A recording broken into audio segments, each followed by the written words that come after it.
మనకి border Gavaskar trophy complete అయిన తర్వాత బీసీసీఐ ఇండియన్ ప్లేయర్స్ మీద కొన్ని స్ట్రిక్ట్ రూల్స్ అయితే తీసుకురావడం జరిగింది కదా.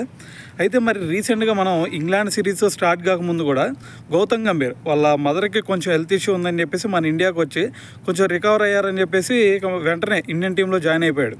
అయితే మరి దీని తర్వాత రీసెంట్గా చూసుకుంటే పుజారాతో ఒక ఇంటర్వ్యూలో అటెండ్ అయ్యాడు అనమాట. అయితే దాంట్లో గౌతమ్ గంభీర్ ఒకటే చెప్తున్నాడు, సో మన అందరికి కూడా ఫ్యామిలీ చాలా ఇంపార్టెంట్. ఎందుకంటే మనకి ఇక్కడ వరకు మనం వచ్చామంటే దానికి మెయిన్ రీజన్ మన ఫ్యామిలీయే. సో కాబట్టి ఫ్యామిలీ ముఖ్యం కాదు అని అయితే నేను అనట్లేదు, కానీ మనందరం ఇక్కడ ఒకటి గుర్తుపెట్టుకోవాలి. అదేంటంటే మనం ఇక్కడ వరకు వచ్చామంటే ఏదన్నా ఒక పర్యటనకు వచ్చామంటే ఇండియన్ టీం తరపున, సో అక్కడ మనం మెయిన్ ఉద్దేశం ఏంది, మన ఇండియన్ టీం తరపున మనం ఆడాలా. సో సెకండ్ ప్రయారిటీ ఏదైనా ఉండాలా, ఫస్ట్ ప్రయారిటీ మాత్రం ఆ ఇండియన్ టీంని ఎలా గెలిపించాలా అనే దాని మీదే మనం ఫుల్ ఫోకస్ ఉండాలి.